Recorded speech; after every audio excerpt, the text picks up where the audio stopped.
Oh, what's that? I wonder if I'm actually already live and my intro is not even playing. What is happening, guys?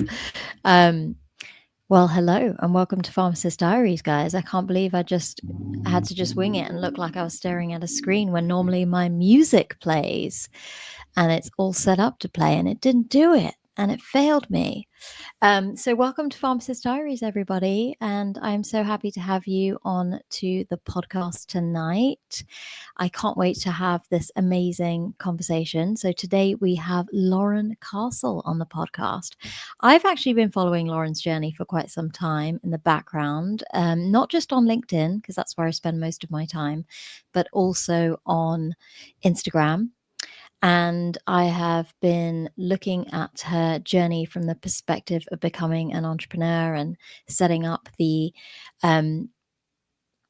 alliance that she's got. So yeah, she's been working as a traditional like retail pharmacist for well over a decade and was enjoying the space, but there were snippets of you know areas of practice where you can't really spend as much time with your patients as you want to, or you're not able to give them the exact care that you really truly feel that they deserve. Or even with her own family members, she was having to provide information about medications that they could use, but actually was that a band-aid to the real root cause of what they were actually experiencing. And this is where functional medicine kind of came into her life. So I can't wait to hear her story. But yes, this is Lauren Castle. So tonight we are really going to talk about functional medicine and what that actually means, what that could mean to you as a pharmacist, and what you could do with that as a career pathway and how you could pivot into that area of practice. Lauren's journey from transitioning from retail pharmacy into functional medicine was the setup of the Functional Medicine Pharmacist Alliance, which I can't wait to hear so much more about this, because I'm actually looking forward to knowing how you actually set that up. What does that involve?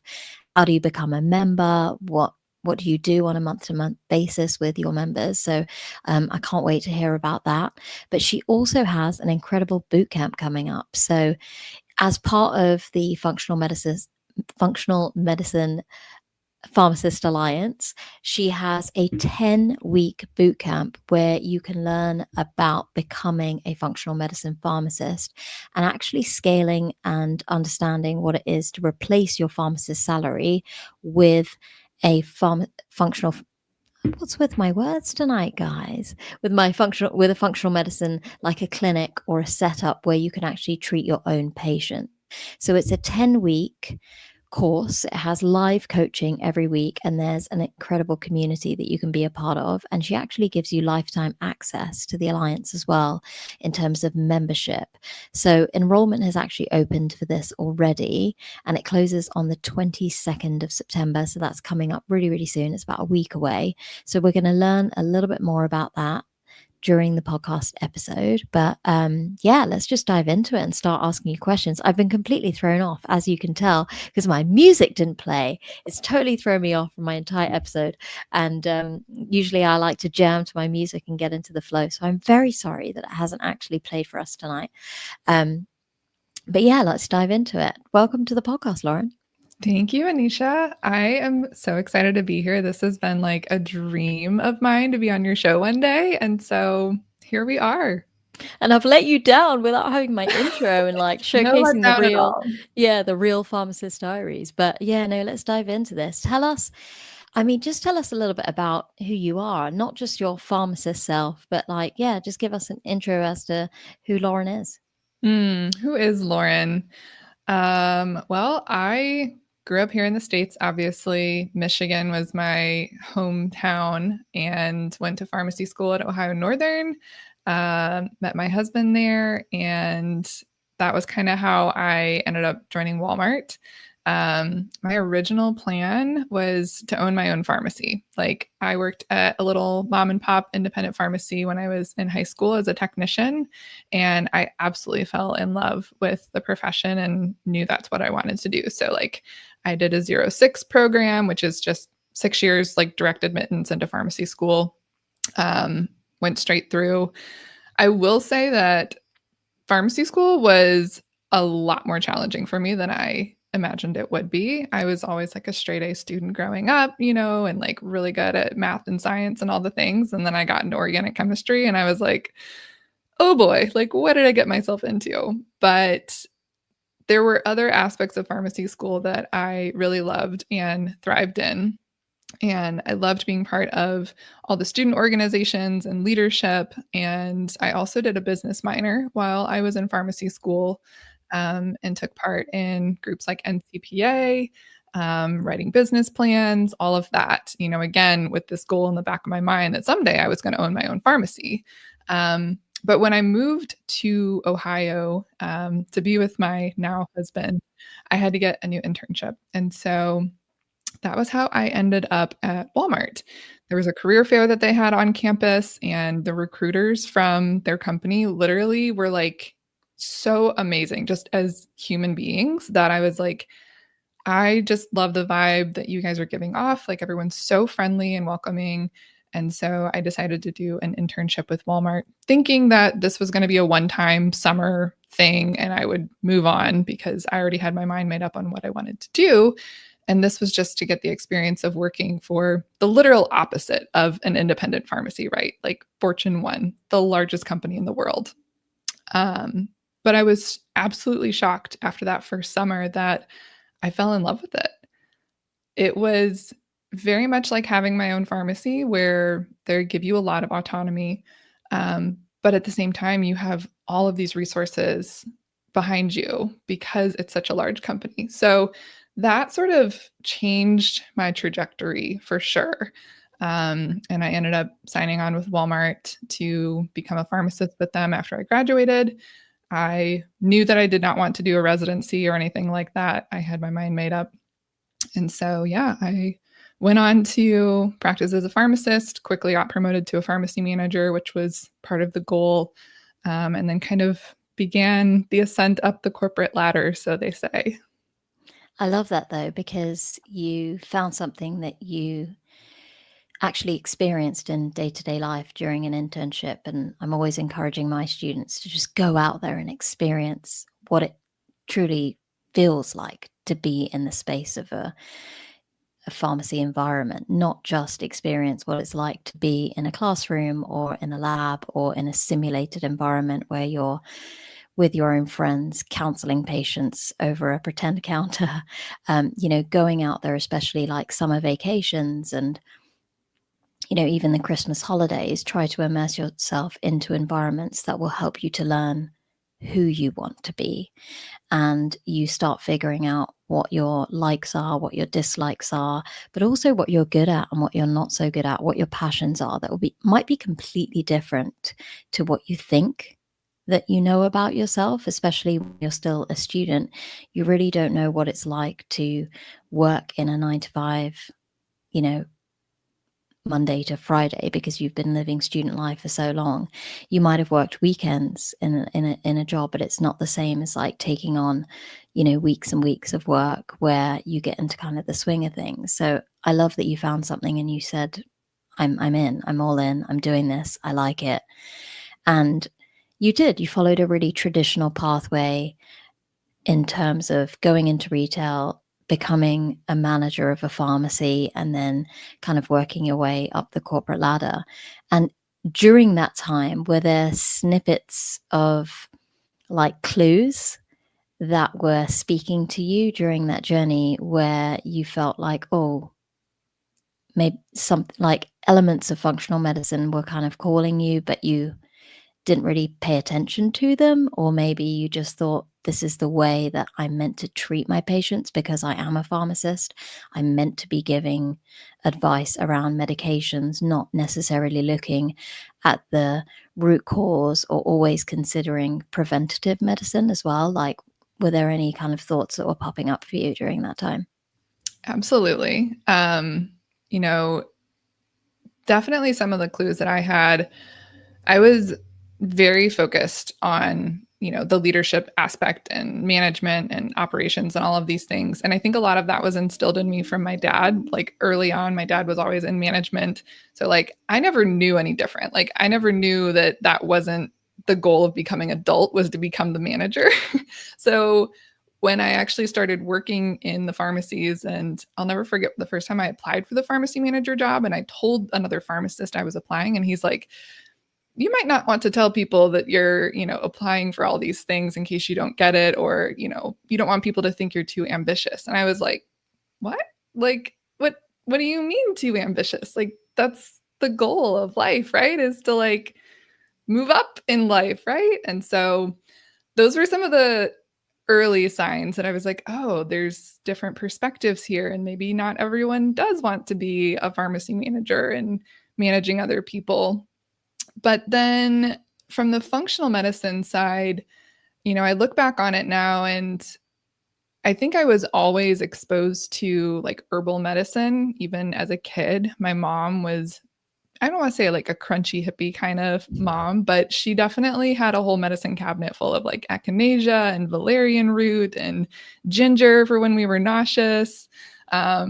And like a garden in our backyard with, lots of fresh herbs and fruits and vegetables and things there. So it was like always in the back of my mind that I knew those medicines were there and I knew that they worked.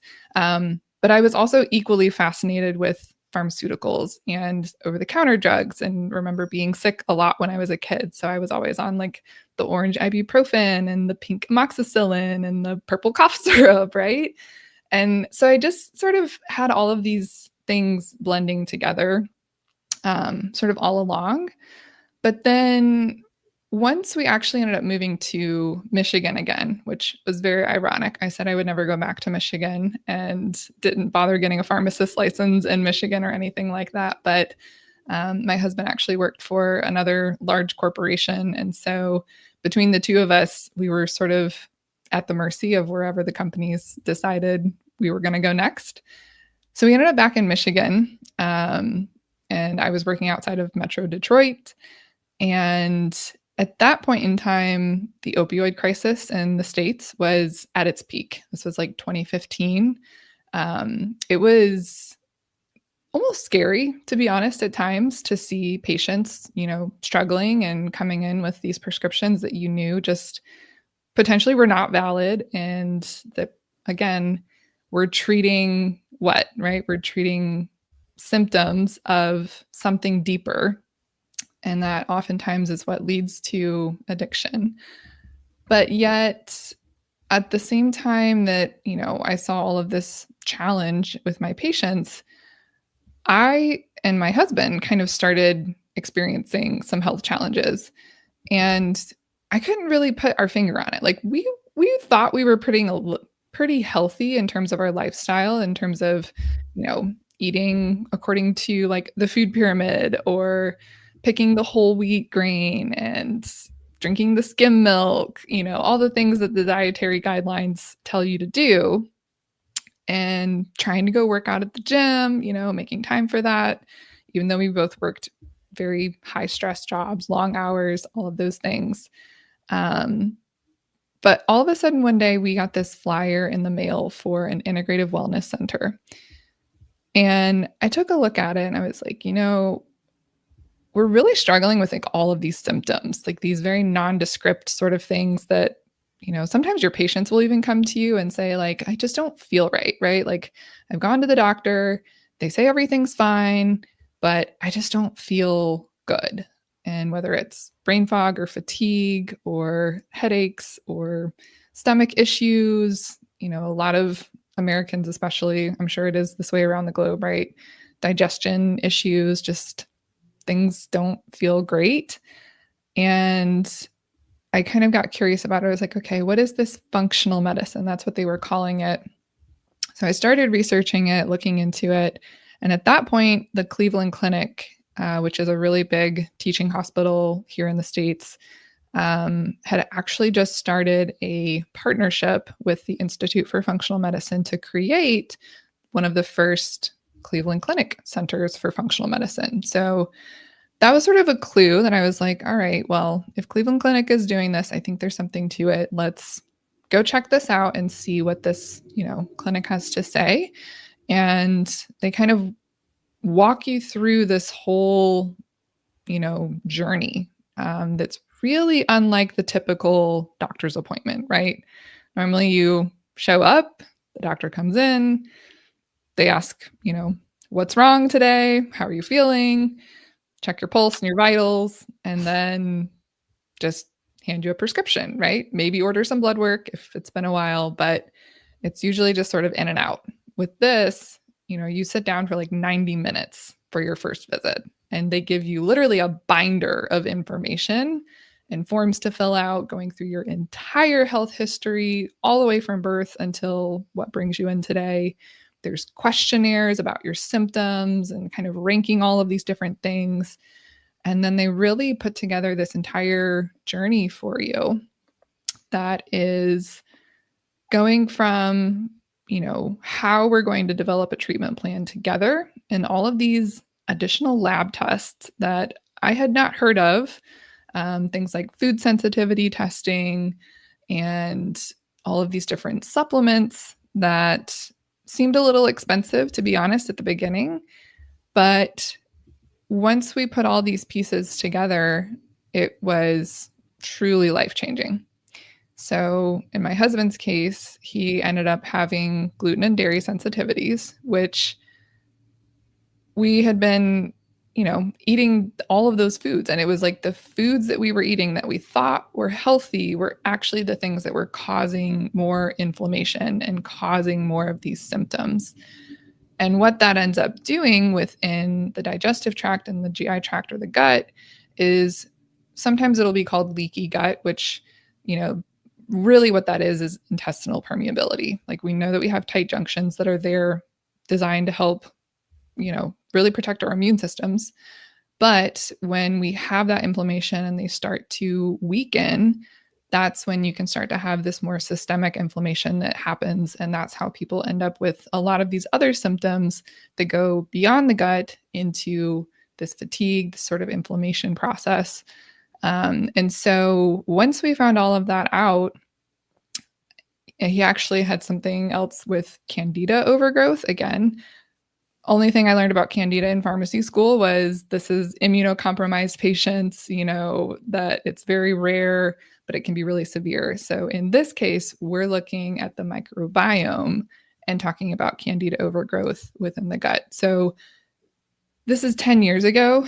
The data and the research on the microbiome now is like light years ahead of where we even were back then. So it's actually not that absurd or uncommon to say, like, yes, someone has a dysbiosis happening in their gut now. Like, we'll actually get prescriptions in the pharmacy to treat these types of things sometimes. So it's really exciting now to be able to look back and say, like, okay, even though it felt a little strange back then, to see how far it's come now and where it is today is really exciting. So that was our journey in getting into this. And I was really just tagging along, being supportive, going through this elimination diet, right? Like really cutting out any of the top inflammatory foods to see how it would affect us.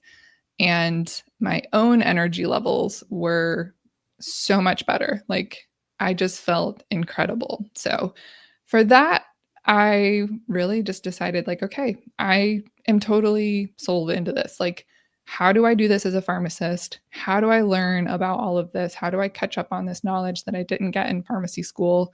And then how do I actually apply this to a busy pharmacy manager position? So I ended up going back to school and did a master's in nutrition and functional medicine. The program was through University of Western States, which is one of the chiropractic schools in the US, but it was all online and it was in conjunction with the Institute for Functional Medicine.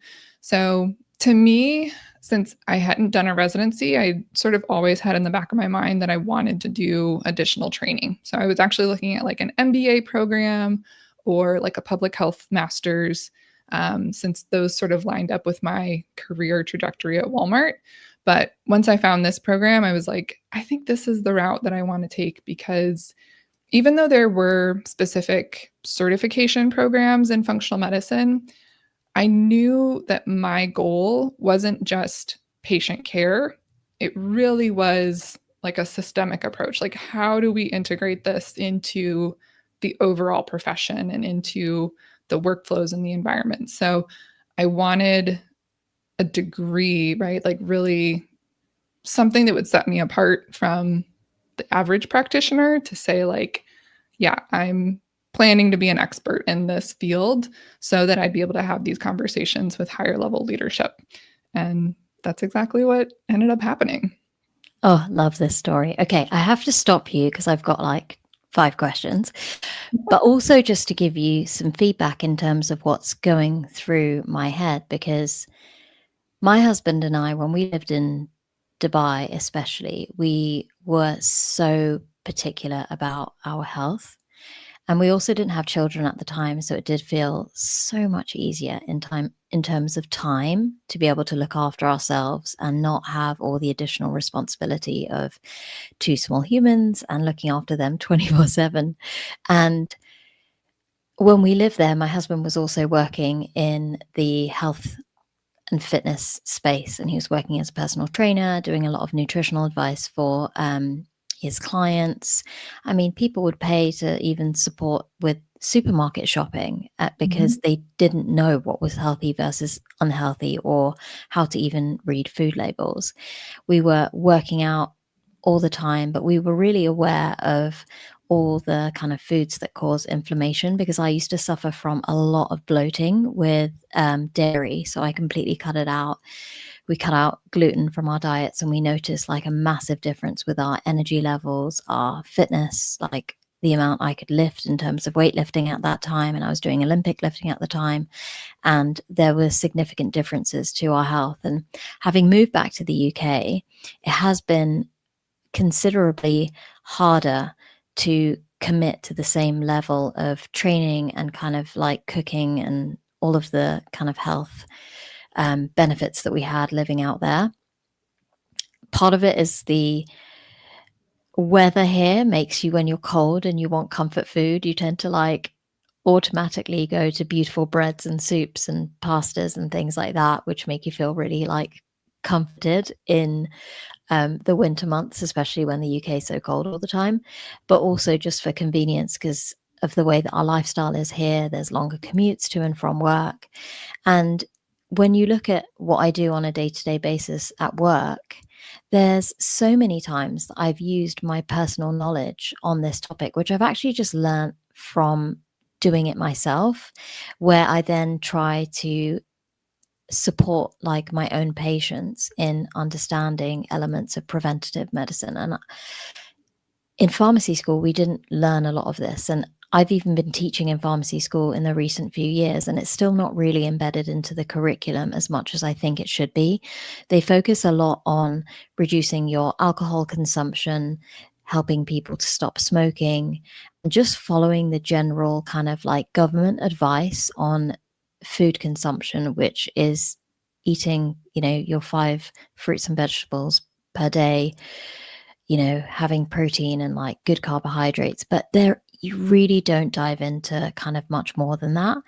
But I mean, I work in pediatrics, and a lot of our admissions relate to patients who are experiencing symptoms that are related to what their parents are feeding them. There's, very limited, fruit and vegetable and fiber in their diet. So they're coming in with like really bad constipation, as an example. The amount of antibiotics that I'm seeing on a day to day scares me as a hospital pharmacist, because anywhere from neonates, babies, and young children are having antibiotics so often. But I have been really surprised to see how many parents have asked me about using probiotics post antibiotic use, especially on a neonatal ward when babies are treated for early onset sepsis, and the parents are like, oh my goodness, they've just arrived into the world and they're already being given antibiotics. Like, what can we do? And there has been some recent trials where one of our local hospitals has implemented probiotics as a standard regime, onto all neonates. And we've implemented it in the last couple of months in our hospital as common practice, which is really exciting to see. So things are kind of molding and developing, which is great. And like you said, things have like common words like microbiome and understanding the gut brain connection and looking at inflammatory foods in your diet that will impact your energy levels and preventing different conditions. All of that information is becoming so much more readily available. And I would love to see it being implemented into the undergraduate program so that obviously pharmacists can use it. But I think a lot of pharmacists, even if they don't necessarily want to go into the functional medicine space right now, they want to use this information on their patients and actually help people to look at the root cause and try and prevent that issue from happening, rather than actually giving an over-the-counter drug that is effectively like a band-aid that's going to prevent it from happening for a few days or even a few hours, and then you get rid of it and pretend it didn't exist, but actually deep down it's still there. So I love the feedback that you've been giving, and that story is from obviously a few years ago, so we've come kind of miles ahead since that time. From the perspective of going through that experience and then saying to yourself, I want to learn more, I'm going to do this master's, how did that actually turn into becoming a founder of an alliance, of a group of individuals who, you want to go on this mission? Like for Pharmacist Diaries, I'm on this mission to educate pharmacy students and pharmacists about the variety of pharmacy careers that there are available to us, and inspire people and motivate people and help people to make change. How did that come into your life? Like, how did you kind of start that, and what did it look like in the early stages? Yeah. So one thing from your story that I wanted to comment on too is that this whole concept of functional medicine, integrative medicine, alternative medicine, complementary medicine, lifestyle medicine, right? Like the stopping smoking, quitting drinking, those types of things. Those are all lifestyle changes, which there's an entire kind of cousin of functional medicine, I would say, called lifestyle medicine. And there's groups and organizations specifically dedicated to that, that, the foundation of the functional approach is the lifestyle first, cutting out the harmful things, adding in the beneficial things, changing the way that we eat, sleep, live, stress management, all of that. But where functional medicine goes deeper is in leveraging the newer research, the existing technologies that we have to be able to really personalize it. So you mentioned like the dietary changes. It's one thing to just say, yeah, like cut these things out. It's another when we can really personalize it. And that's where this sort of team-based approach comes into play as well. Certainly, pharmacists can have a role in some of the dietary counseling, but oftentimes, our goal with the Functional Medicine Pharmacist Alliance is really to help pharmacists embrace what makes us unique. Because we know that there's so many patients that are on dozens of medications, and unfortunately, the medications themselves have side effects and they have downstream effects, right? You can't just take a pill and think that it's only going to do, X, Y, and Z. There's documented effects of the downstream things that it can cause and the imbalances that can happen in the body. And so as you get into the polypharmacy space on top of chronic disease, that's really where I see the pharmacist role, in being able to specialize as part of the care team. Is how do we help to deprescribe medications, to really optimize the medication therapy, to look for the nutrient depletions that could be making the disease states worse? Because in the functional space, there's all types of different practitioners. Yes, there's your traditional MDs and DOs, nurse practitioners, PAs, but there's also a lot of chiropractors or acupuncturists or different alternative medicine providers that might not have prescribing capabilities. So you get a lot of different perspectives coming together, and sometimes the patient gets kind of caught in the middle. And I think that's where the challenges have come up, and where I think pharmacists can really shine, which is it's what we do already, right? We're oftentimes sort of the quarterback in the healthcare team because we see the whole field. Like we see all the doctors and all the drugs, and can really just orchestrate everything to align for the patient. So where I started, this journey of teaching other pharmacists about functional medicine, it was very organic. I was very involved with our Michigan Pharmacists Association, and had been doing a leadership program with that organization and working directly with their COO. And she asked if I wanted to present on functional medicine at one of their conferences that was coming up. So I said, yes, of course, absolutely. So that was sort of the kickoff point where I did this CE presentation. And afterwards, I decided to just start a little Facebook group to keep in touch with everyone. And I actually started a blog to go along with it. And that was just, a place for me to start sharing my thoughts and my insights about this. Because what I really discovered along the way, in completing the master's program, we also got to do coursework through the Institute for Functional Medicine. So at that point in 2018, I went out to San Diego to a live 5-day conference. There was probably 5 pharmacists in the room of, I don't know, like 200 or 300 people. And they had this slide about, the functional medicine team. And of course, like I said, there's all these different types of practitioners listed, and there's no pharmacist. So that was the aha moment that I was like, okay, this is going to be way bigger than just teaching pharmacists about functional medicine, which, at that point, it was exciting to have presentations on the state level.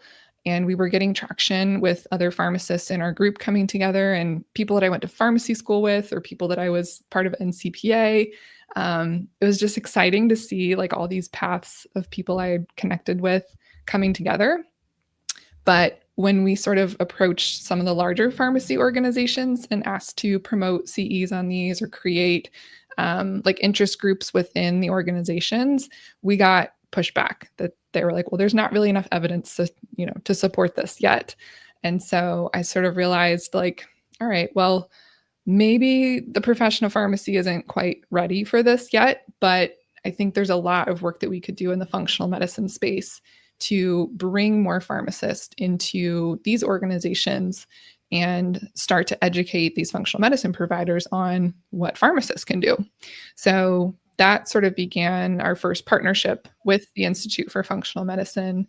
And we actually just renewed it for, I think we're on our 4th or 5th year now, working with them. And it's been super exciting to see because they've started to understand how pharmacists play a role in this. And they've actually like updated their directory so that you can specifically search for pharmacists now. And, little things like that that don't seem like a big deal on the surface, but it really is, right? Because as patients start to become more aware of the role of pharmacist, actually being able to search specifically for that type of provider, I think is going to be really important.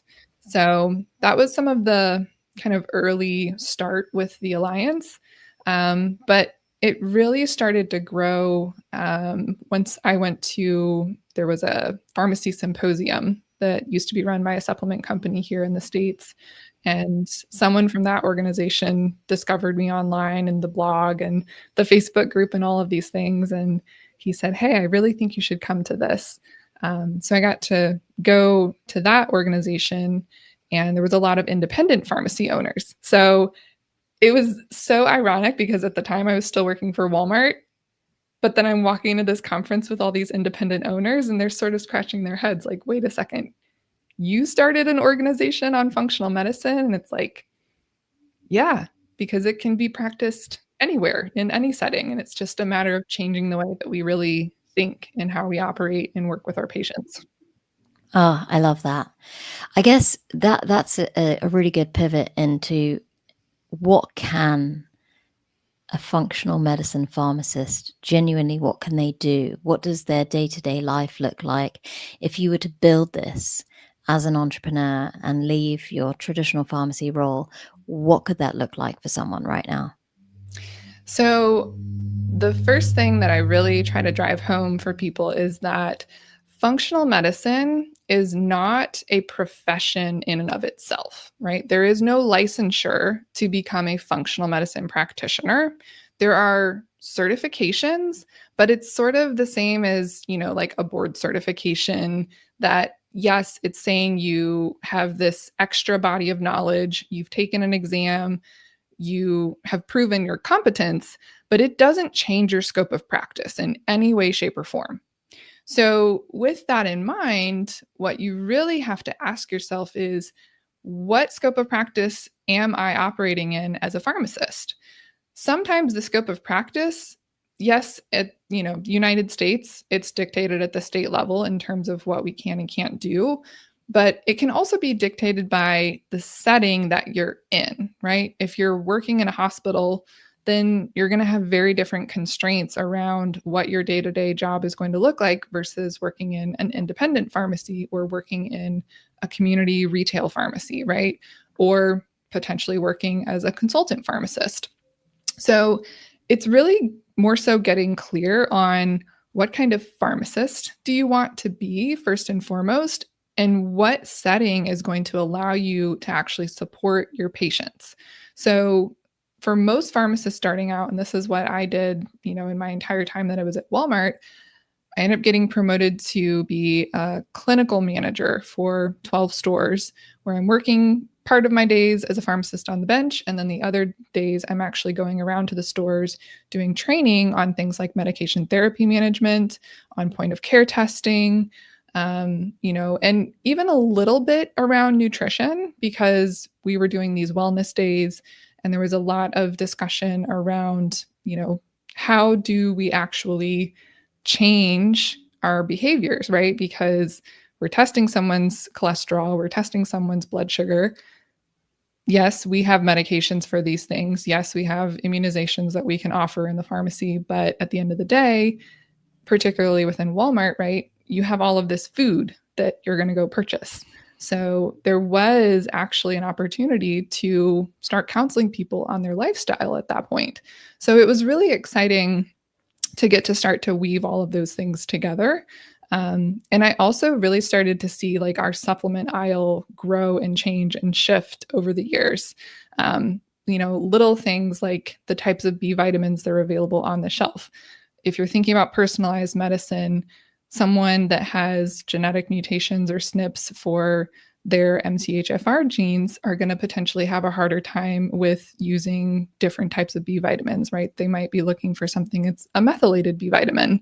And 10 years ago, that didn't really exist on most shelves. You had to go to like a specialty supplement company to get, a methylcobalamin.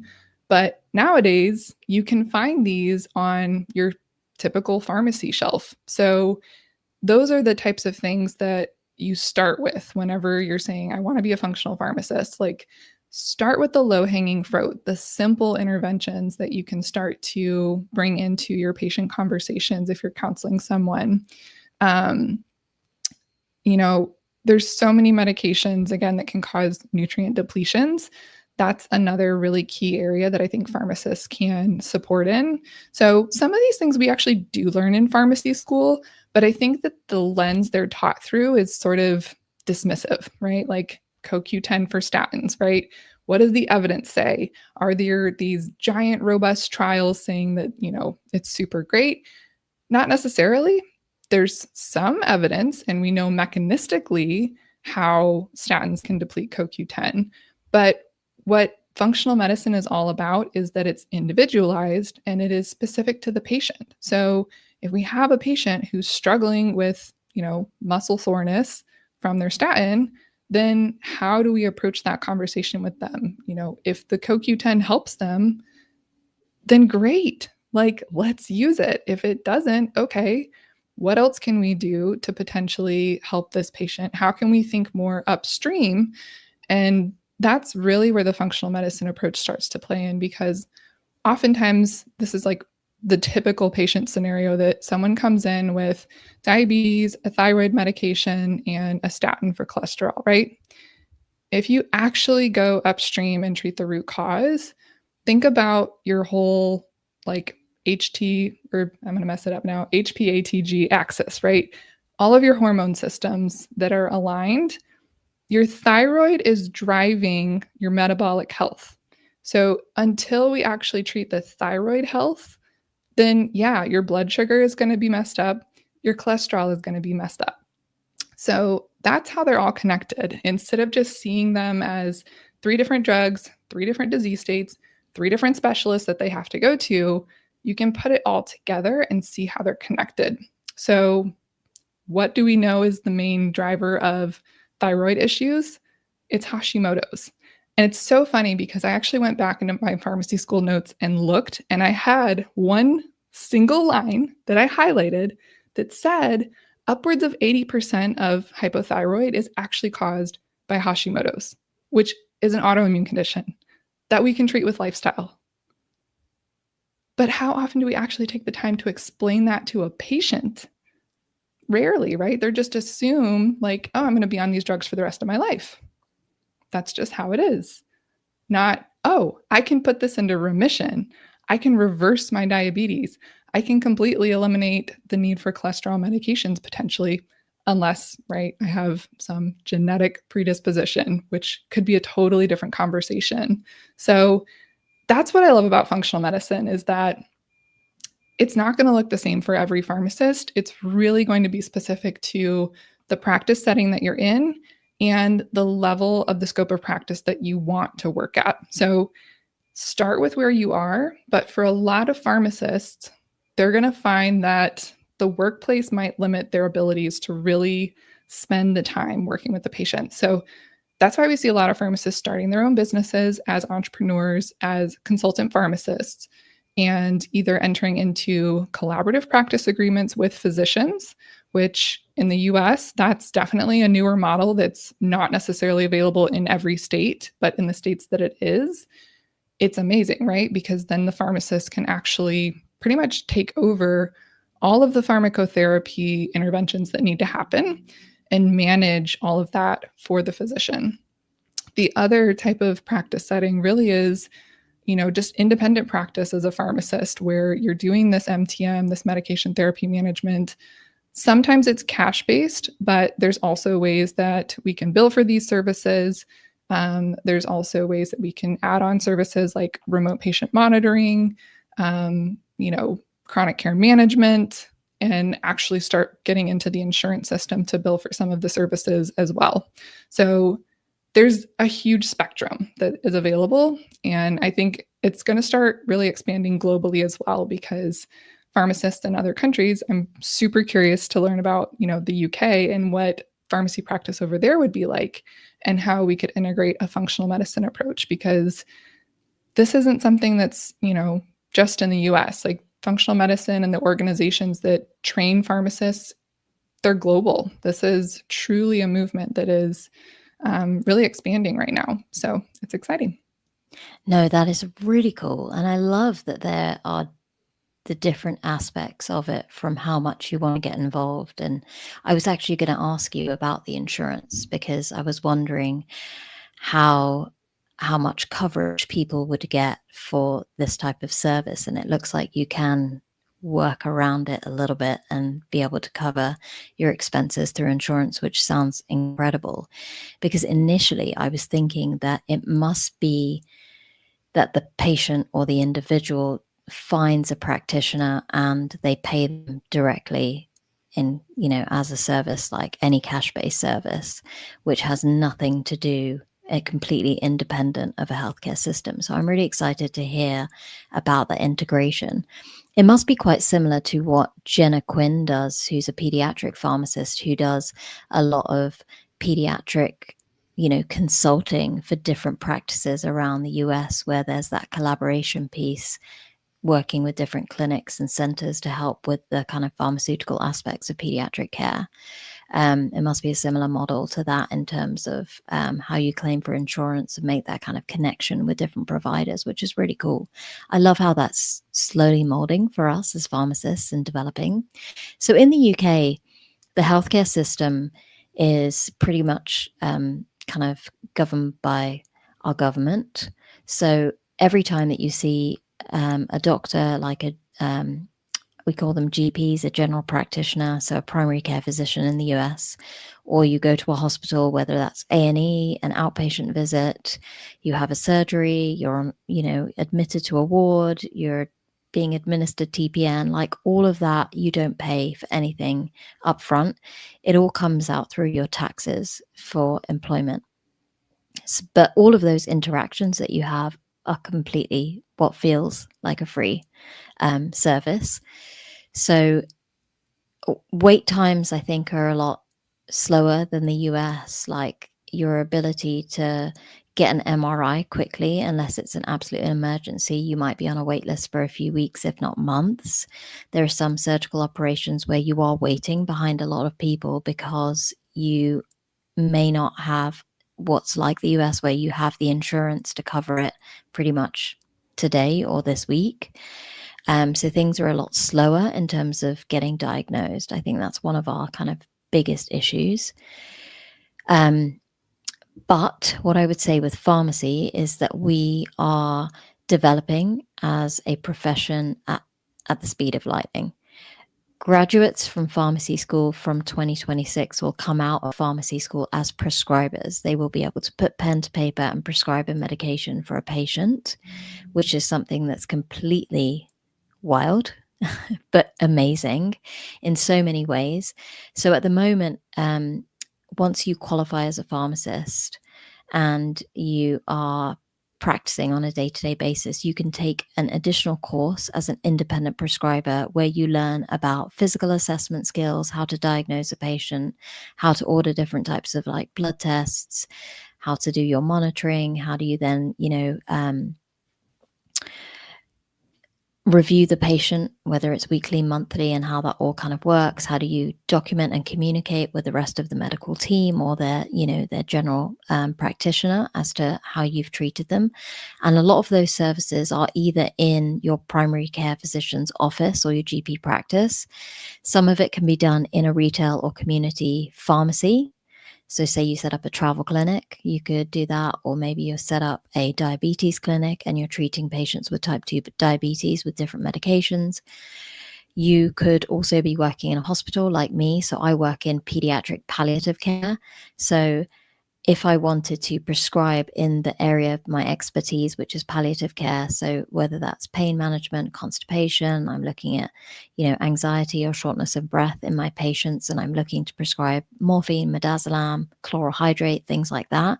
Those prescriptions I could put pen to paper or electronically prescribe. But what's happening with the pharmacy schools here is that from next year, you will come out of pharmacy school being able to prescribe all the medicines. So obviously, you'll only prescribe what you feel competent and comfortable doing. But that is a really exciting new skill set for pharmacists and allows us to be able to set up amazing clinics in areas of expertise. In retail pharmacy, there are services at the moment where you can walk into a retail pharmacy, you can see a pharmacist if you've got like a urine infection or an ear infection or simple conditions like that, where you would normally have to go to a physician, do a urine sample, you might need to do a blood test and check your bloods and then receive a prescription. That can all be done in a community pharmacy now. But I think from a functional medicine perspective, we are looking at how we can do specific blood tests on patients and look at the root causes and work towards shifting our perspective on what pharmacy truly looks like. And I think if we had someone like you who was advocating for it, I think it would move forward pretty fast, because I think people are really open in this country about what pharmacists are capable of.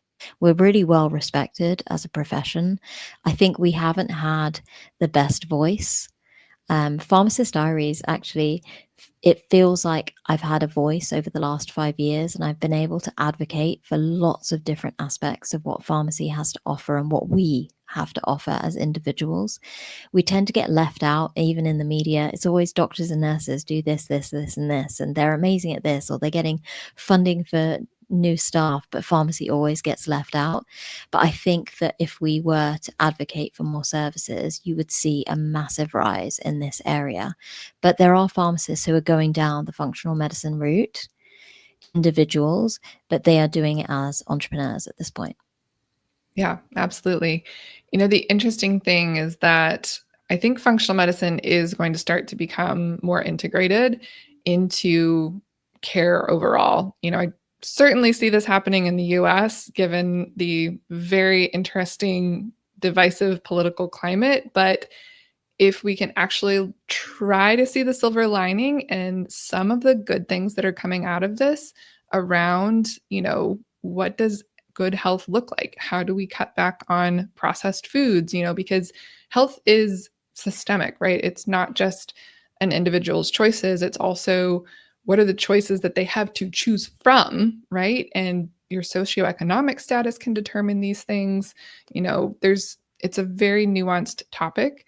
But there's ways to really integrate functional medicine again into any practice setting. And you mentioned, even lab tests, right? Looking at traditional conventional lab tests through the functional medicine lens is pretty simple. Like most lab markers, the ranges are so wide that by the time we actually diagnose someone officially with diabetes, right, it's been like creeping up for years and years and years. So really it's just instead of saying like, oh, well, now you just tip the scales, right? You're just looking more preventatively and more proactively. So I think that's, where eventually, hopefully, won't even really have a need for like the functional medicine side of things, right? Because we'll be so preventative that we won't get so sick to the point that, we need to do all of these additional tests and these additional supplements and things, right? It's amazing that we have these, but it's also almost sad that we need to have this way of treating patients because the conventional system has failed, unfortunately. Yeah, no, I totally agree with that. I think before we dive into today's Q&A, and if you're on the live tonight, send in your questions because I'm excited to share those with Lauren at the end of tonight's live. But if I'm missing anything that you really want to know, then this is the time to ask, especially you've got this opportunity where she's here able to answer your specific questions, like dive in for it. But when it comes to what you have to offer in your boot camp, and I want to go back to that, not only to promote and get excited for you that you've got this amazing boot camp, but in that 10 weeks, what do you offer? I know that you've got your pre-recorded sessions that you have weekly live sessions with that community.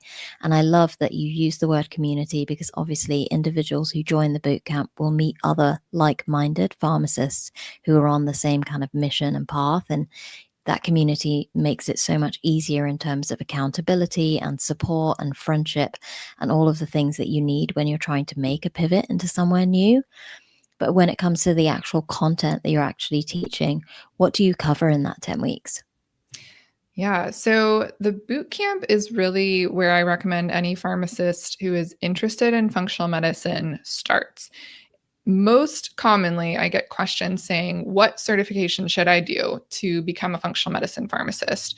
And there are dozens of them out there. And again, we have partnerships with many of the top functional medicine training programs, but none of them are going to teach you how to implement functional medicine through the pharmacist lens.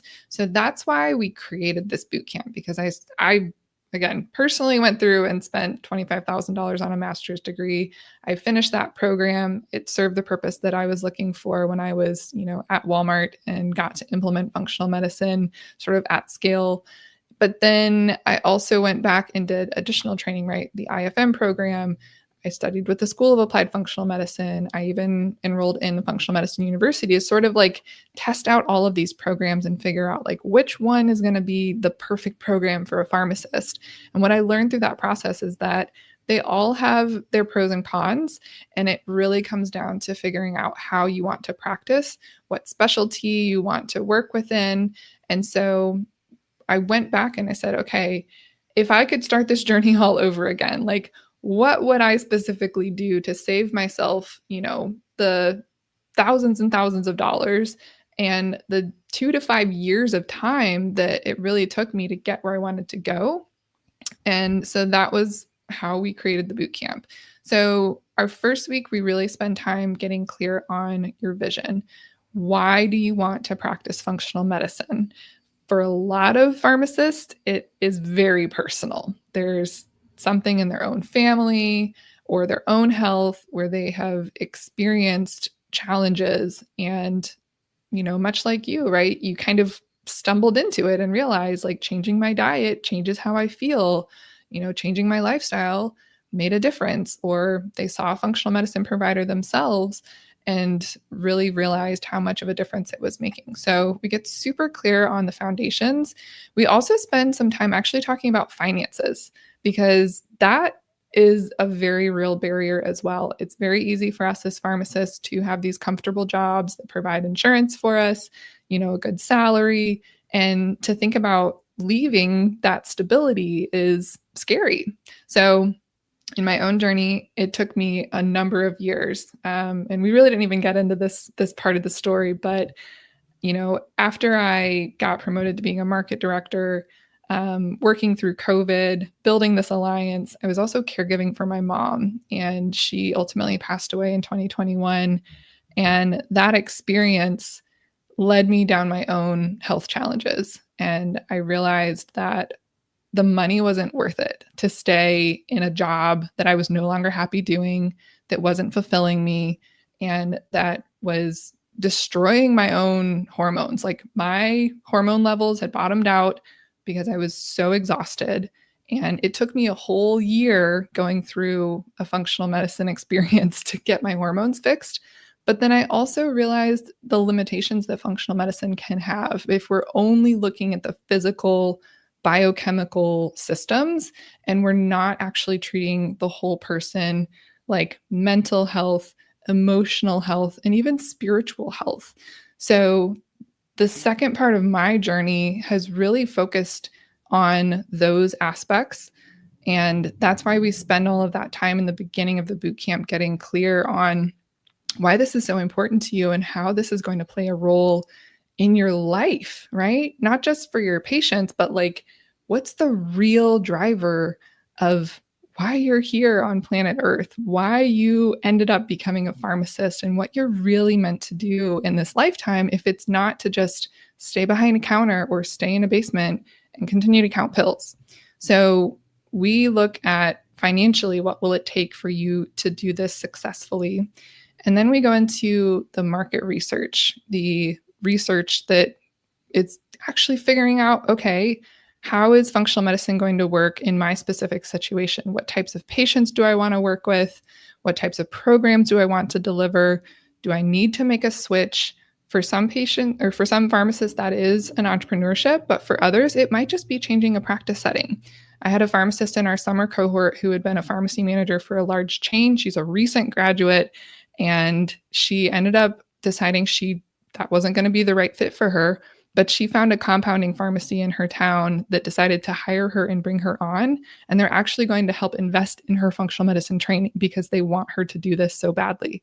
So sometimes it's actually not like a huge leap, but just a small shift to the pharmacy next door that's going to open up this entire new world for you. So the market research is super important for this. The third module, we get into the professional education and the scope of practice. So not only do we talk about the pharmacist scope of practice, but we also look into health coaching as well as nutrition. Those are sort of like the two other arms that I find a lot of pharmacists might be drawn towards one or the other. Certainly, there can be a handful of people who decide, you know what, I want to have my own full scope of practice. I want to go back to being a nurse practitioner or back to med school or whatever it's going to take to actually do what you want to do. But sometimes it can be a shift from being a pharmacist to actually focusing on health coaching, which it's a totally different scope of practice. You're not going to be able to do all the same things in terms of talking about medications, if you're seeing a patient that's not in the state that you're in. But we get into ways that you can create a business model that works depending on your state laws or potentially the laws in your country. This is a global program. We actually do have pharmacists in other countries that have gone through the boot camp. So that's really exciting as well, to just get to learn and grow together, and we figure it all out. The last half of the boot camp is really kind of where the rubber meets the road. So our fourth module is all about the workflow. So there are specific lab testing companies that we'll set up accounts for. There are supplement companies. We go through all the different ones so you can really start to differentiate the differences between them and why you would use one for a patient or one for a different patient. And then setting up the health records, right? You're going to need a platform to actually have the HIPAA information and everything, and then how they all connect. So that's a really exciting module that we get kind of all of that set up for you. Then we get into branding and marketing. So a big part of this is how do we tell the story of this journey that we've been on, and how do we make that resonate with patients so that they understand what it is that we're doing, how it's different from perhaps the type of care that they've received in the past, and why it might be a better fit for them. So that can include things like social media and websites, but it also oftentimes is much more local than that, because so many of the most successful functional medicine providers, it's all through word of mouth. It's all through local referrals. I actually just got recognized at my yoga studio earlier this week because someone came in and they knew that I have a specialization actually in psychedelics as medicine. And they found me on a very specific psychedelic pharmacist listing and said, "Oh, I want to talk to this person." And they realized I was going to this local yoga studio and found me. So it really can be much more exciting than just, oh, I have to be on social media, right? I think we see lots of big name functional medicine people on social media. And if that's your goal, awesome. We will totally get you there. The marketing is a huge passion of mine. Between all of the job changes and career changes, I took a whole year out of healthcare and actually did social media marketing for Walmart. So it's my jam. And the last two modules is where we bring everything together. So we go through putting your one-page business plan on paper, writing a strategic plan. You can literally take this to your bank, to, whatever government body you have to go through to set up your business, your entities. It's like the real deal, not hypothetical. And then the last one, we talk about a topic that's really close to my heart, which is accessibility and affordability and reciprocity. So, functional medicine, while it is a fairly new science, it is rooted in ancient modalities. Things like Ayurveda and TCM have been around for thousands of years, and a lot of the principles of functional medicine really come from these types of modalities. It's also very patient specific, right? And so, we talk about wanting to meet people where they are, but how do we do that? So we spend time in this last module really assessing, in this ideal world, whenever we have this business or this practice that we've designed to give us the lifestyle that we want to live and to give our patients the care that they deserve, how do we also factor in ways to help serve the underserved? Because I think that's really one of the pitfalls of functional medicine right now, is that it can be expensive, but it doesn't have to be. And so there's ways to make functional medicine more affordable and accessible. And I think pharmacists are going to be really, really crucial to making that a reality. So that is the 7 modules that we go through. And the coaches that we have in the program, it's not just me anymore. Back when I started this in 2022, it was just me by myself teaching these classes and trying to coach people through it. But last year we brought on 50 state leaders. So we have an expert in every state. We have 4 regional coaches that are true coaches, like life coaches, mental fitness coaches, business coaches. So it's so amazing to have real support. And I think that's what sets this program apart from any other type of training that's out there. Yes, there's lots of functional medicine clinical trainings that you can do, but they're not going to give you the same experience of having a pharmacist right there with you who is doing this work in real time. So we cover all of that. And then, like we said, you get lifetime access to FMPHA. We have a totally separate learning library that has all of the clinical information. So that includes all the talks that I've ever done on functional medicine through the pharmacist lens, as well as a lot of resources from the different training programs. So you can really get a feel of all of these different ways of approaching functional medicine, as well as like clinical trainings, basically on all the different organ systems. So it's everything you need all in one place, all for one price. I love this. And I love that it's a journey, Mhm. because you really do have to understand your why. You have to look at the financials. You have to look at how it fits into what it is that you want to do, whether you want to integrate it into what you're doing at the moment in the job that you already have, whether you need to take that little sidestep to a pharmacy or a compounding unit.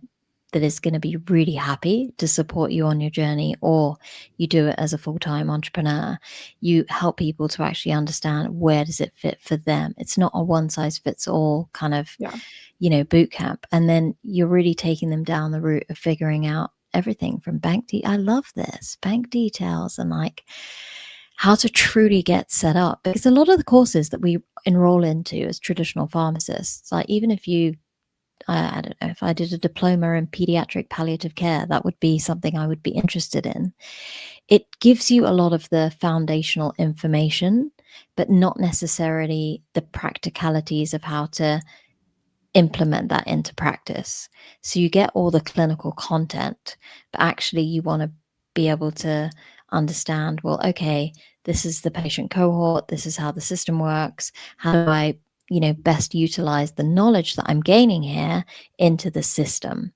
And that's kind of you're really helping people to figure that out, which I think is the hardest bit, the most overwhelming bit, the thing that people really don't know. And you're taking away a lot of that stress and overwhelm by showcasing what you did in your journey, but also what you've obviously taught lots of people on your journey so far. I'm so proud of you as a pharmacist and as a human being, because when you look at your journey as an entrepreneur, and here I am going off topic, but if you look at your journey as an entrepreneur and as a pharmacist, you've achieved so much. I mean, how long have you been qualified? 15 years or a little bit longer? I graduated in 2013, so not 12 even. years. Yeah, that's amazing. A lot of that was obviously done during your time at Walmart, and that would have taken up a lot of your time and energy as your kind of passion project, similar to Pharmacist Diaries, outside of what you were doing in your, 9 to 5, then integrating that into your day-to-day life as a pharmacist in your job, and then taking a whole year to work in like social media and marketing. And that's amazing. And then utilizing that skill set to build your own business. You're a smart cookie, Lauren. I'm so excited for you, because when it's really inspiring for me, because I'm still in the kind of early stages of building a business and a brand. I feel like I'm still in passion project phase. I am far ahead of that, but I still feel, because I'm working 4 days a week as a hospital pharmacist, I have so much more that I need to be able to achieve, and things that I want to be able to do, a business that I want to be able to build, and a service I want to be able to provide. And my husband and I have decided that we're going into business together, which is such a great love story, because we have two different passions. I've got pharmacy. He had a passion for fitness and health and did that as his full-time job. He loved photography and videography and did that as his passion. And he's now doing that as his full-time job. But then we get to integrate pharmacy with podcasting and videography, and then be able to work together all the time, which we love. And, it just feels like we didn't know that this was going to happen to us as a couple. But when you chase a lot of your passions and your interests, and you just look at what you're good at in terms of this career journey, and you look at that skill set, and you really try and dive into it and figure things out just organically, so many cool things can happen to you. Like life-changing things can happen to you, and you just got to give it a go. You've just got to try. You've got to take that one step. You've just got to have the courage to say, I've got this interest and it's scary, but I think it would be really fun for me to try functional medicine as an example. Then just go in for it, like give it a go. Is it valuable for people to join the alliance before they jump into the boot camp? Because there might be people on this call who have definitely taken an interest in what you have to offer. They can obviously follow you through social media, connect with you on LinkedIn, send you a DM. The link for the bootcamp is already in the YouTube live, so people can click on it now and have a look at it. But is it valuable for them to join the alliance and get to know the community and learn more about what functional medicine is truly about before they dive into the bootcamp? So I would say it depends on the person. If you are brand new to functional medicine, like this is your first time hearing about it on this call, yeah, you might want to start with the regular annual membership first, just to kind of get oriented to it and make sure that this is the direction you want to go, since the bootcamp itself is more of an investment and it is, pretty intense, I will say. But if you are someone who's listening to this and you have been, aware of functional medicine for a while, you feel really passionate about it in your heart, and you've just been waiting to take that step that like, oh, I am overwhelmed, I'm stuck, I don't know where to start, then yes, this is absolutely where you can just jump right in and get started, because it's going to be a lifelong journey, which is why we've included the lifelong membership in it, so that we can be with you every step of the way. And there's so many exciting things that are coming over the next year, in terms of the state chapters that we're really starting to build out and grow. So it's only going to get even better from here. Yeah, that's really cool. I think, I'd love to dive into a Q&A. I mean, people are shy tonight. Guys, where are you with the questions? There are no questions. I'm so disappointed. But hopefully while we just kind of end our conversation and just, recap on what we've talked about, people might be kind enough to ask any questions. It's either that or we just had an amazing conversation and all the questions were already answered. I mean, that could be it, Lauren. It might be. I am super grateful for your time, and I'm so glad that you had an opportunity to come on to Pharmacist Diaries for one, and that our paths have finally crossed on a kind of face-to-face basis. We didn't get into, we have a question. Yeah. Oh, it's Amber Myers, my favorite friend. I showed up late to the party, so I'll have to rewatch. Amber. Yes, you'll have to rewatch, but if you have any specific questions, then fire away and we will get Lauren to answer those.